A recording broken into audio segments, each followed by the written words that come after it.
All right, I've got 7 o'clock, so let's get going. Welcome everyone to the third of our four main speaker series Zoom sessions. Tonight our speaker is Keene.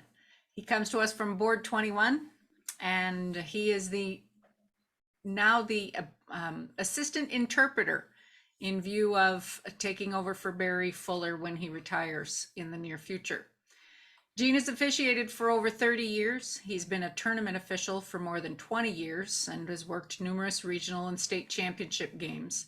He is a retired educator, having taught math, phys ed, and he also filled the role of athletic director. He is now retired, but he works at Martindale Country Club to cover the costs of his membership and toys. Gene and his wife Kathy of 46 years have 3 daughters, and he is a proud Gampy to 3 grandchildren. Gene, welcome, and the floor is yours. All right, well, I'm pretty honored to be able to speak here with you folks tonight. This presentation I found kind of interesting. It doesn't necessarily critique what officials are doing on the court, but I think it does a good job promoting conversation and thoughts about end of game situations.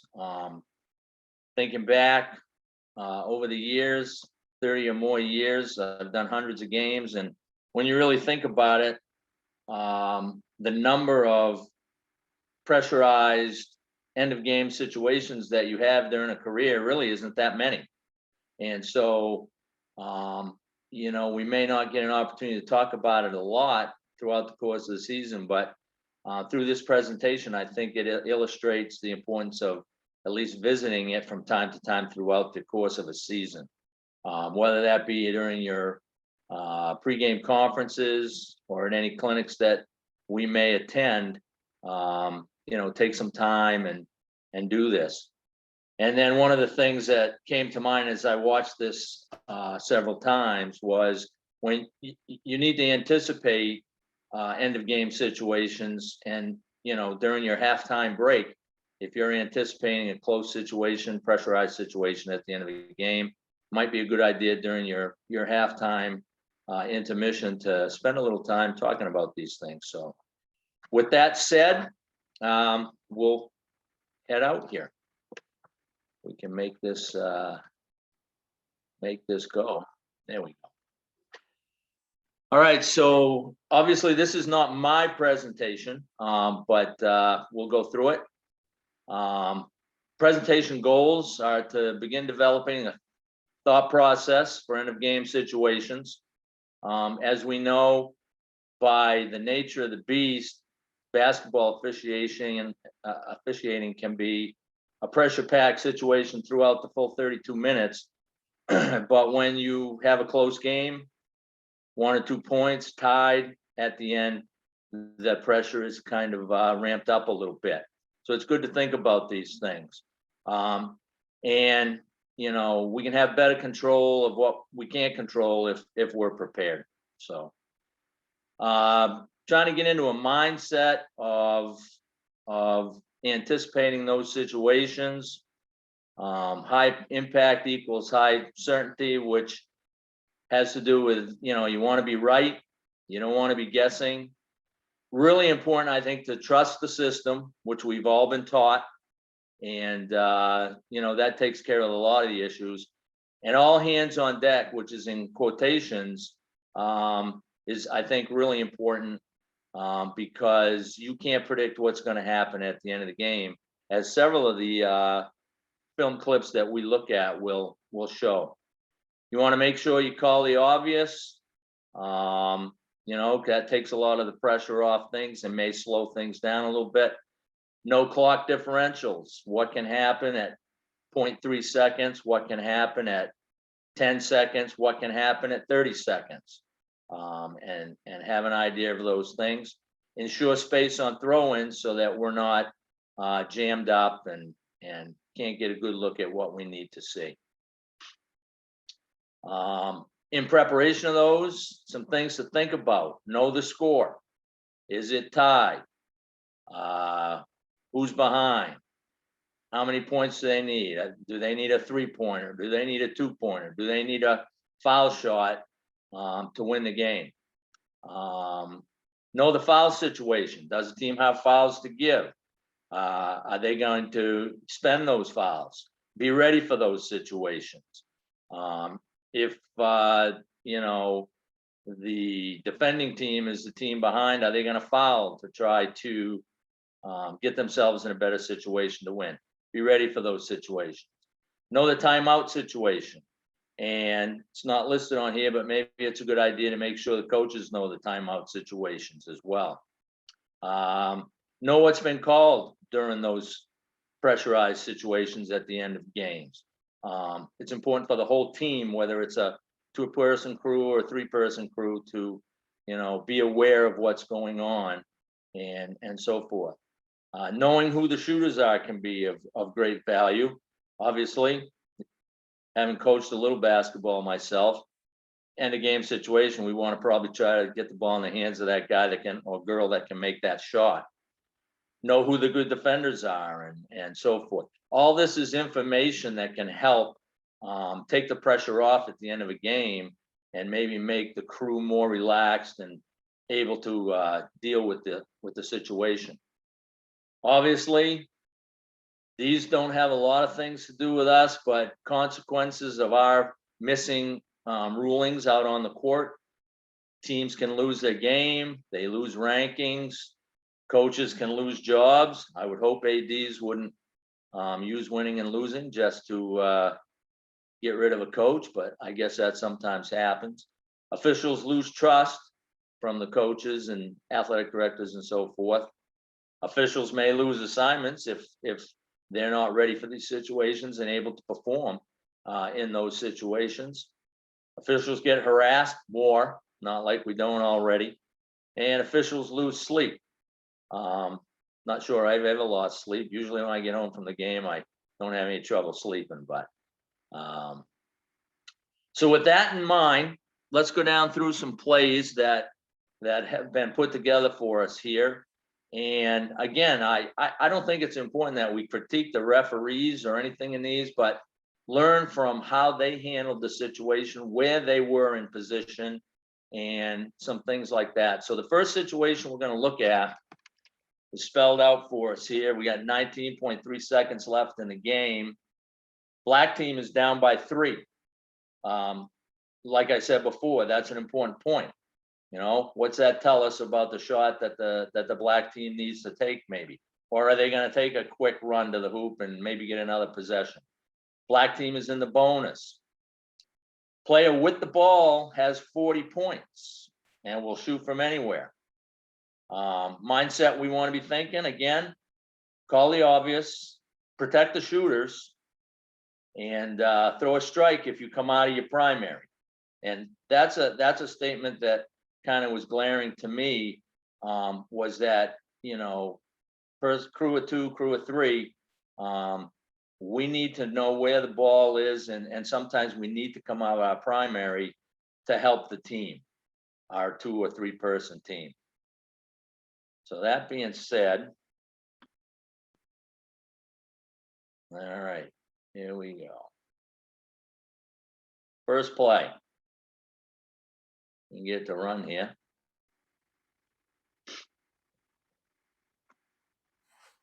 Did you try just clicking, Gene? Yeah. There we go.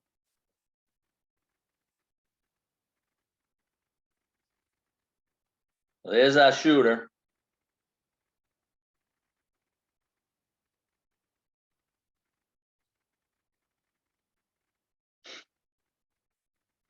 Okay, so normally on these, we're going to get another look at it.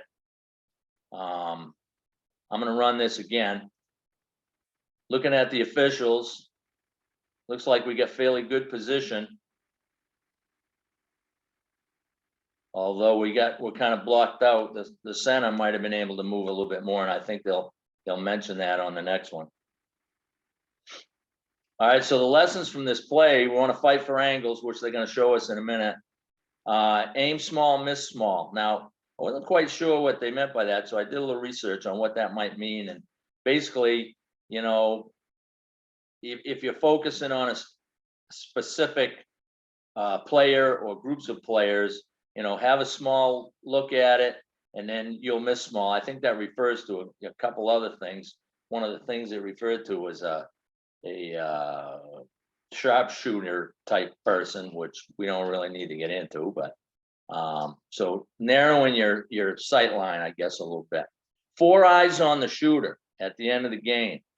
Obviously, whoever's got the shooter needs to protect the shooter, and sometimes is not going to follow that ball to the hoop. In fact, the very last game I did in my career so far was a state game down at the Civic Center in Portland, and they used me on the national video there, and I actually did the right thing that time. Barry was on me for it, but you could tell that my eyes were focused right on the shooter, but at the same time, hopefully there were 2 other eyes on the ball going to the hoop. And the other thing is, have courage to call a foul against the home team, which I don't think any of us would have that issue. So in this clip, they're going to kind of show a few things with the officials, I think, and with some verticality and stuff like that. So either of these guys, I don't know how good a look he has it, but it looks like he might have a good look at it. He might have need to move out a little bit to get that cone right there. And so, it kind of shows officials need to move so that we could have had 4 eyes on that play a little bit better. That official spent a little bit more time with that coach than I would have, but that's okay. So again, I think this clip shows there was a possibility for officials to maybe move and get a little bit better look at it. Look at it one more time here.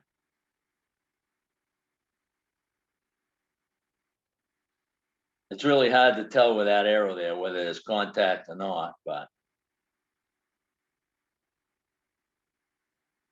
looks like White might be moving in a little bit.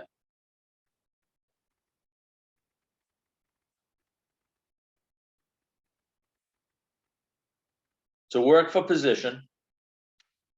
Okay, play 2. We'll see what we got here. We got 6.5 seconds. White is down by 1. Both teams in the double bonus. White team likes to drive to the basket and create contact, which obviously must have happened throughout the game. So this is something to keep in mind at the end of the game. Is that team going to, fire one up from downtown? Or are they going to go to the hoop? Things to know. Again, mindset, make the obvious, call the obvious. Do not bail out the offense or on offensive initiated contact. Call what you see what you call, trust the system. So here we go.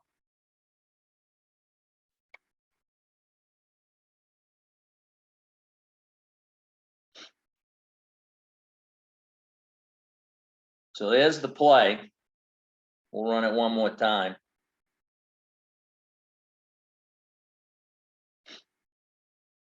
From what I see, this guy kind of could probably get down there a little deeper. Looks like the lead is in pretty good shape to me.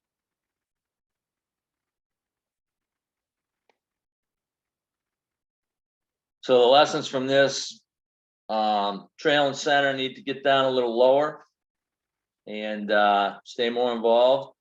Lead's in good position to receive the play. Lead does a great job picking up the defense with awareness of the offense. So this next clip will kind of review those comments. A little slow-mo here. So they're saying that center official could get down lower, as it appears we're going to have penetration. And again, the trail official work a little harder to get up in there maybe. Lead's in pretty good shape, got a pretty good cone of vision right there.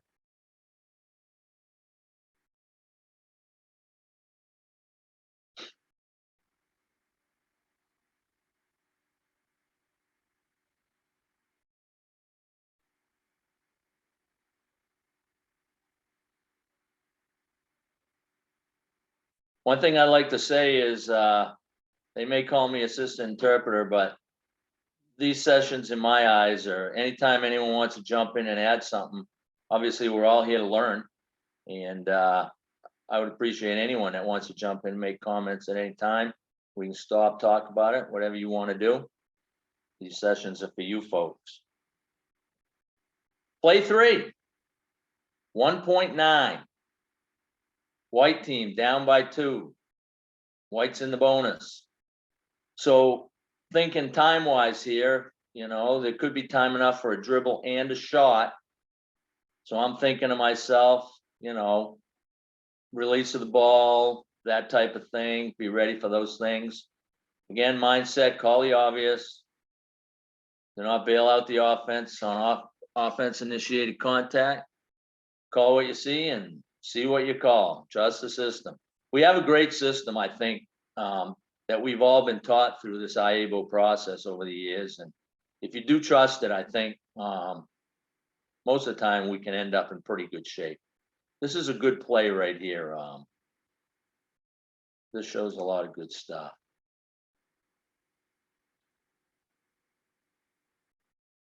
So 1.9, I'm guessing, my thought process would be, I'm guessing they need to throw the ball into the front court probably. If they want to get a good shot off. 1.9 from back here, we're gonna get a half court shot or at best. So, one of the things I'd be thinking is I'd be ready for some action down in the front court. And as a result, I'd wanna, if I'm officiating, I want to get down there as quick as I can to help my partners. I think both the lead and the other trail in the center could have maybe got down there a little quicker.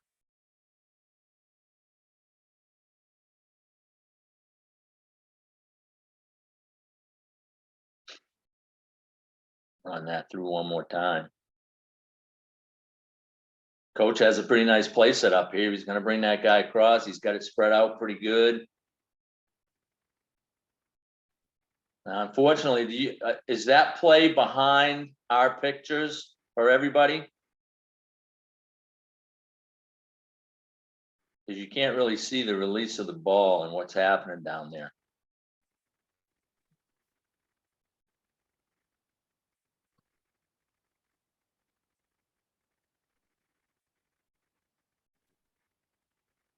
Everything happens right in front of that bench.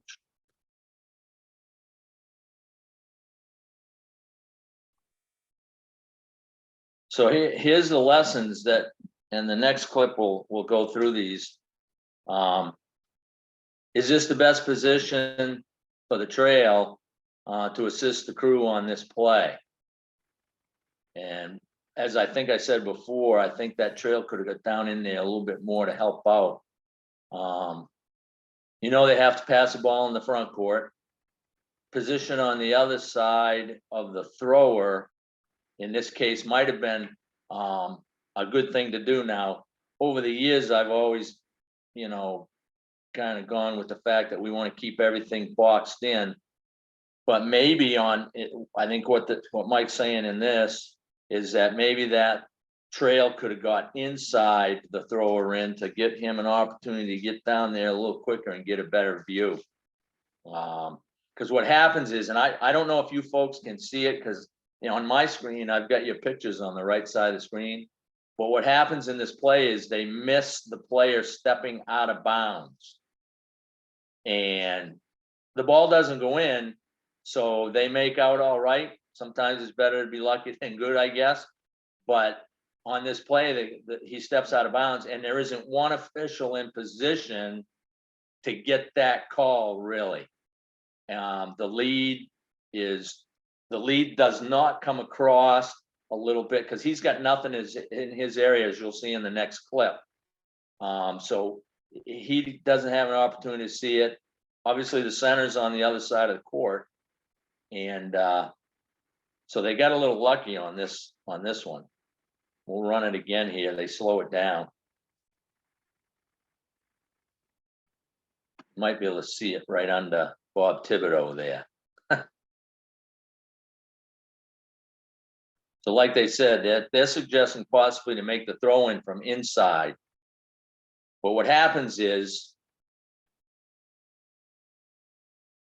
the trail's way, way far away from it. The center certainly can't get it.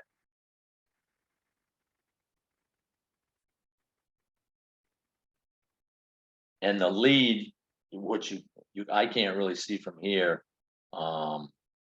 wasn't wide enough towards us to get it. Now I think they're gonna show some more stuff here. If I wait just a second.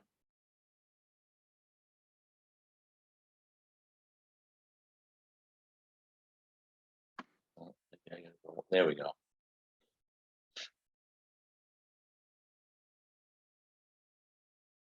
Same one. Please excuse my lack of technology skills.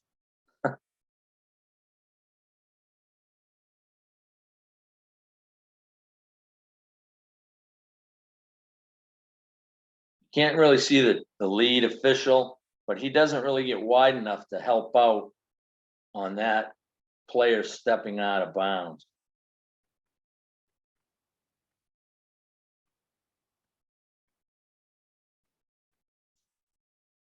There should be I think there should be some more on this spot. Maybe it's not this one. All right, we'll move on. Play 4, 6.6 left in the game. The gold team down by 2. Goals in the double bonus. Enough time for a potential rebound depending on when the shot's taken. And call the obvious and so forth.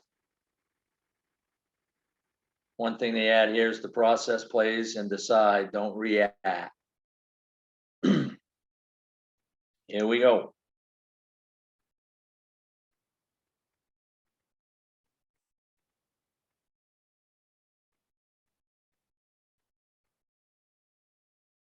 Now, the thing I didn't see the first time I called this, watched this, was the contact and the rebounding. If you watch in the rebounding, he misses the shot, but if you watch in the rebounding right in the free throw lane, you'll see a little bit of a push right there.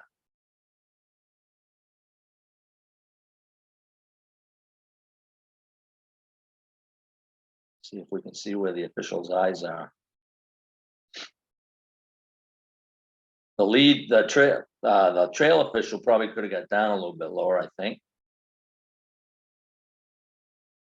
But that push didn't get called.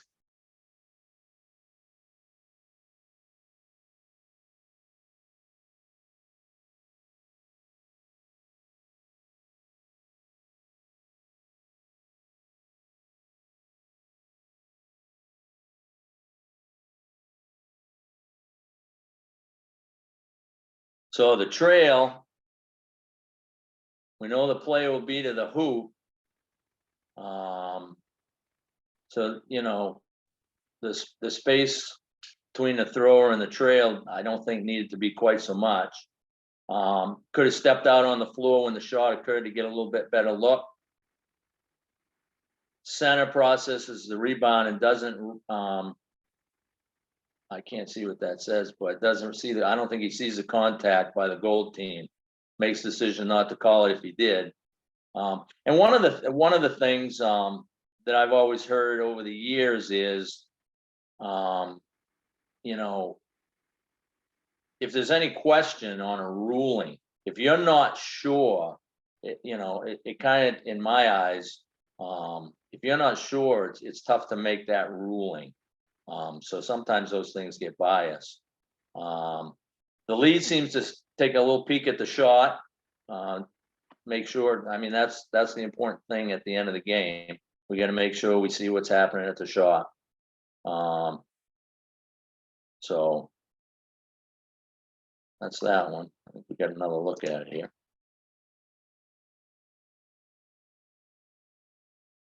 So yeah, the trail could have stayed down a little closer.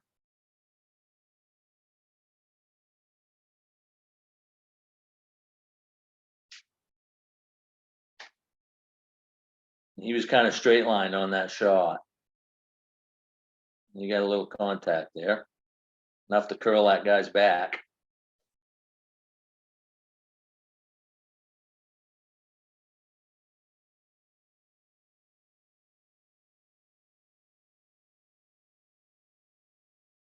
I love watching these plays. Best way to learn, I think.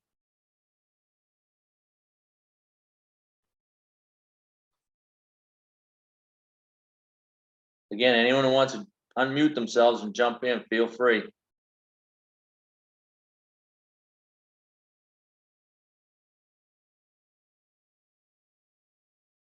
Oh, I love this one, play 5. So when I saw this one, it just kind of hit me that, wow, we got an end of a game situation, but really what's got to happen here, we got 3 end of game possible situations.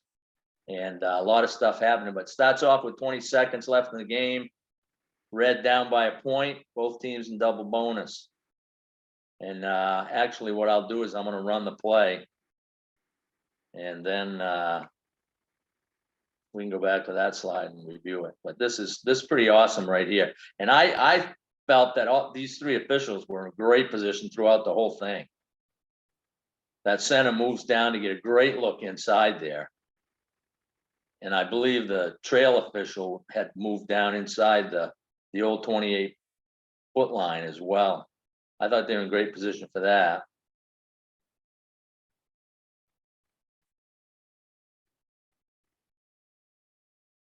Just when you think it's over, it's not. Again, I thought they were in good position there, and the center's hustling. I thought they had a good look at all 3 of those plays personally.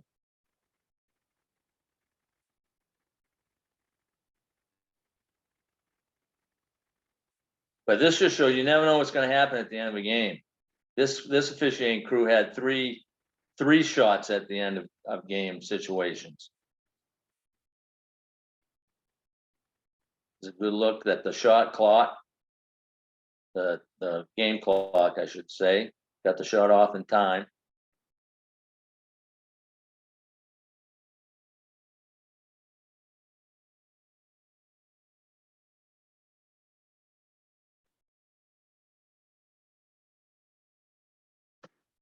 Get a little editorial here, I think.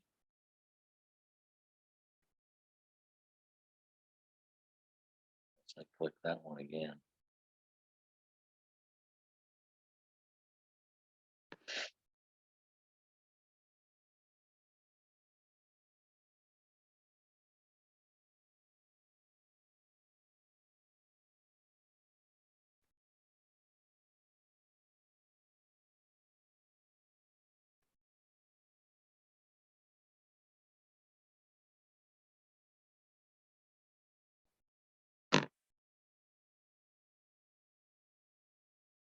So the lessons from that one, we had some spins and pivots there.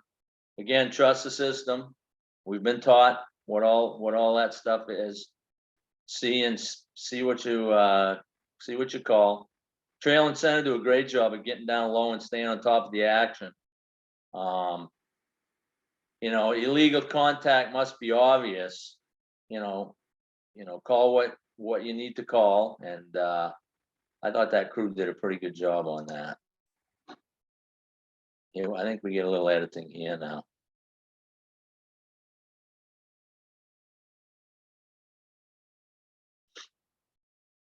Again, the center did step down and got a pretty good look inside here.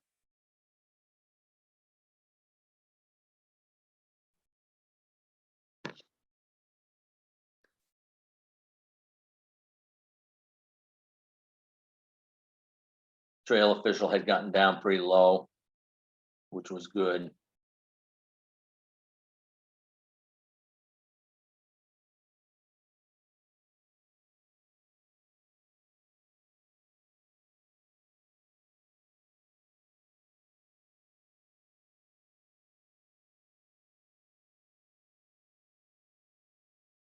mean, we got 3 guys that should get a pretty good look down in there.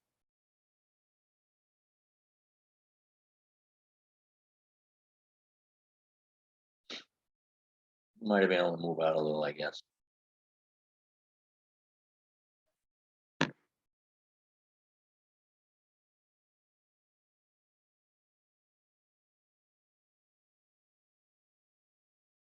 We had a good extended signal for a good 3-point shot by that center official back there. He held it for quite a while.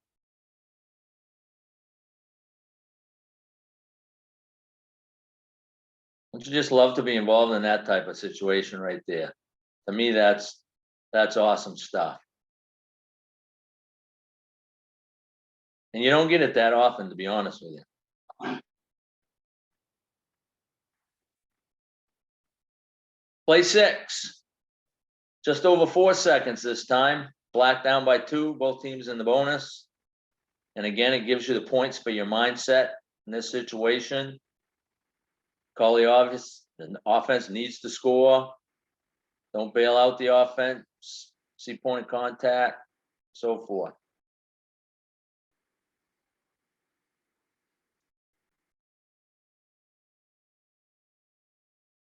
This is the one here. This is the play I thought we were looking at a little while back. So I'm gonna try to stop this.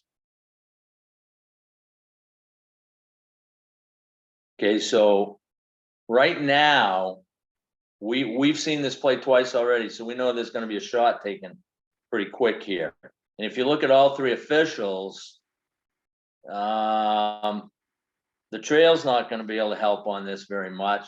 The lead has nobody really in his area. He could come across a little bit and maybe help out. And I think the center here gets caught in traffic and he's not able to see it either. I don't think any of those officials were in great position to see, what happened there.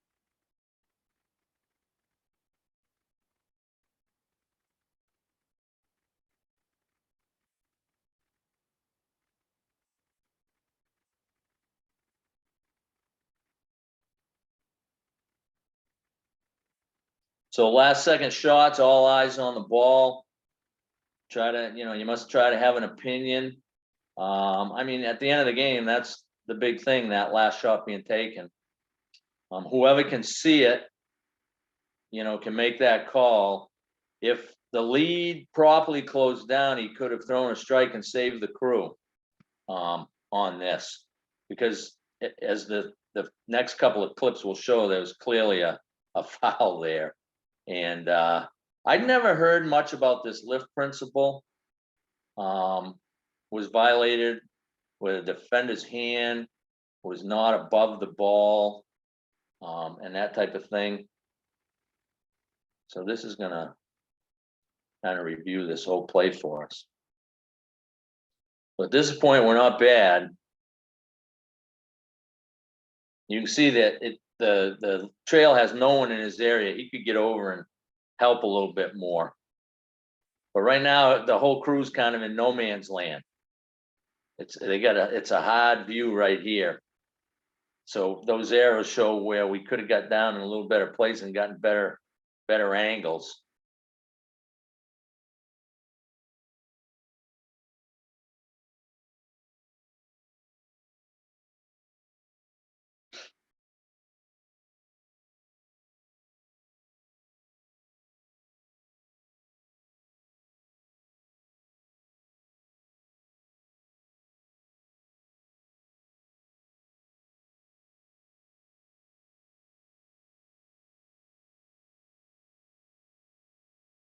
Everyone's kind of blocked out right here.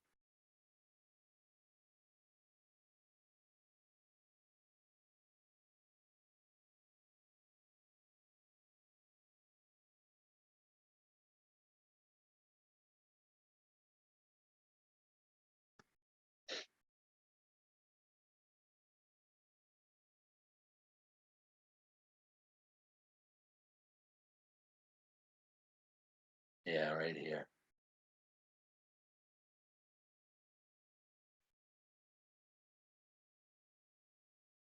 As you can see from this angle, That's that if the lead official could have got down there,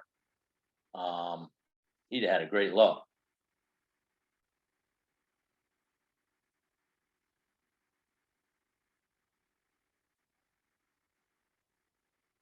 So I guess obviously what this illustrates, teams got to work together, and you know, if you can get a look out of your primary area to help your partners, boy, you can save some issues at the end of a game.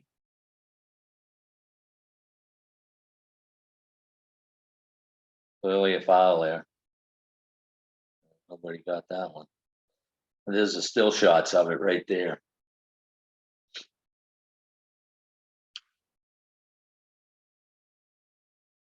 So again, I mean, if I'm at halftime and I know it's going to be a close game, I can, work with my crew and listen. We get an end of game situation. We got to help each other out.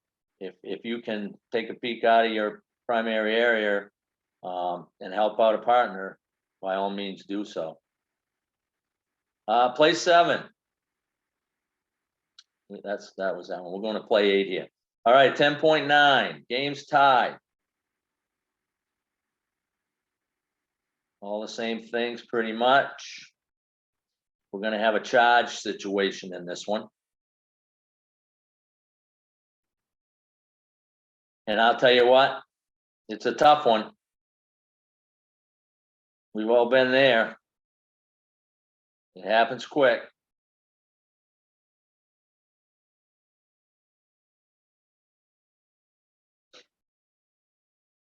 So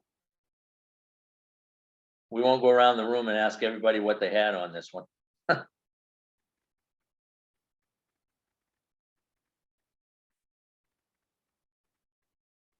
So positions everything in that one.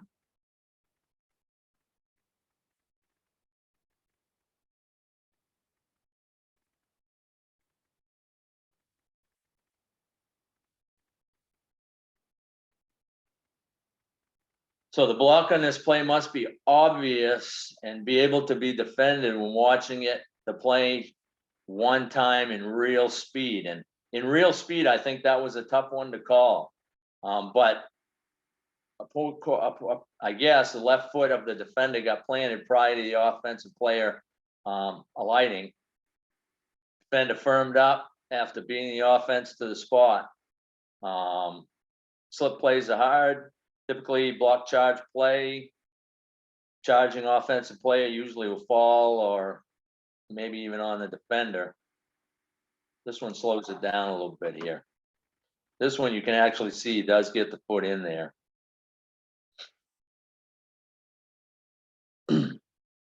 Almost looked like a travel there, but I guess I wasn't watching that. So the lead isn't in very good position here, I guess. He could get way in there closer to help out on that. But with the stop action, you can see he's in there.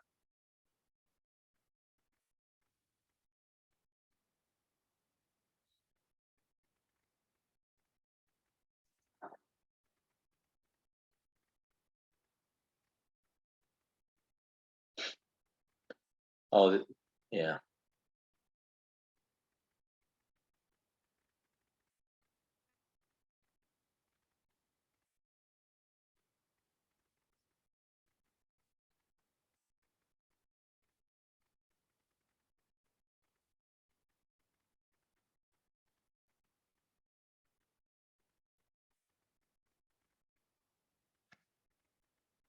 That's a tough one. I think this is the last play coming up here. Play 9. In this one, there's going to be some pressure in the backcourt. Whoops. There we go. Play 9 here. So there's 0.8 seconds left. Purple team's down by 2.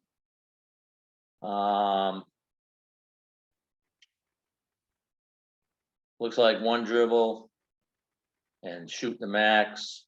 Clock's important here. One thing here, when it's in we'll go right here. One thought process I had here was, as you're gonna see, there's gonna be a screen situation here, right on the baseline. And I don't see the center over on the far side of the court. Probably if it was me, if I'm that trail official, I'm gonna go to the other side and administer from the other side. But I think the big thing is here, make sure your crew's ready. Because as you'll see happen, I don't think they get a real good look at what's gonna happen. And we really, as they'll say in the next slide, you really shouldn't bounce the ball across underneath the hoop. As you can see, we get a screen situation here. And I know a lot of coaches have plays where they'll set up, try to get a foul called on that screen. So we need to know our screening rules here.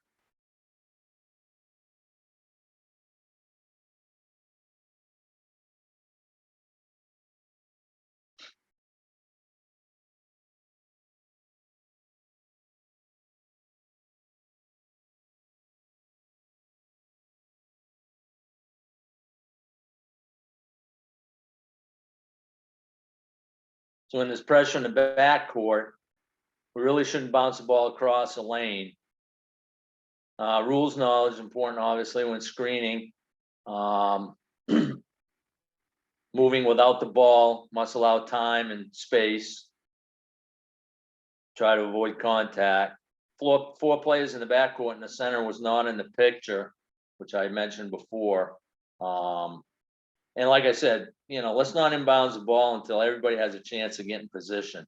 And again, that's something that, in your pregame you can talk about.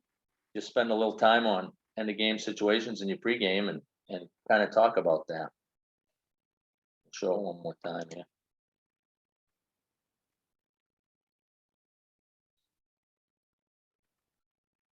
I always felt good when we had an engaged situation like this, and the three of us would come off the court and we'd sit down and thought we nailed it. I always took a little pride in that.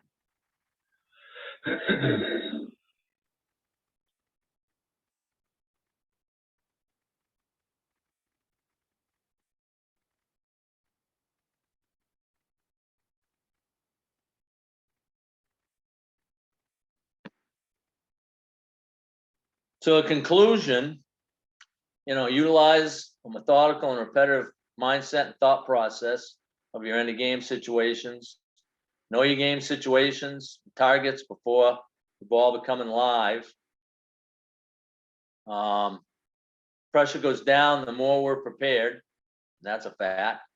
Be ready for anything and surprised by nothing. And one thing that I thought I'd add to this conclusion, a lot of time when we're thinking of end of game situations, it's a last second shot situation. But end of game situations, in my eyes, could be pretty important in a game that might be a 20-point blowout. What's the atmosphere on the court? Is there, tensions between the team? How are you going to handle the end of game situation? If something happens at the end of a blowout where there's a little animosity or whatever. So those are end of game situations that also can occur that I think, preparation and conversation can help us deal with. Any questions about this? I really got excited about this. I always enjoyed those end of game situations and tried to work hard to be ready for those. I felt if the crew did a great job throughout, they weren't going to have any trouble with the end of game situation. So, any questions or additions? More importantly, I guess. Hey, Gene, this is Gary. I'd like to point out maybe the obvious, but most of these clips collegiate level. Yeah. Which all of them are crew of three. That's not the case here in Maine basketball. Most of the time we get two officials. Isn't that the truth? Yeah. That are trying to do it all. So positioning on the court is very important, and also many times it involves a conversation on whether to count a goal or not count the goal. So anyway, crew of two, it's a lot tougher than what you just saw right here. You got that right. And I think the point you just made about having a conversation is really important. Better to have people wondering what's going on, maybe outside the lines. And then if you got a crew of 2 and you're inside the lines and you have a good conversation, and make sure you get it right. And because that's the important thing, is trying to get it right. So yeah, Barry, that's a great point. Very tough with 2-man crew. Anything else? If not, I appreciate the opportunity to have made this presentation. I hope that I can serve Barry well as his assistant. And for the coming season, I'm looking forward to it. I actually made the decision today, Barry, that I am not going to officiate this year. I'm going to spend more time traveling and watching those cadets. I am going to probably keep the clock at Edward Little, which will give me 45 games to watch officials. Right. And that type of thing. So I appreciate everyone tuning in and listening to the old man, and I hope you all have great seasons.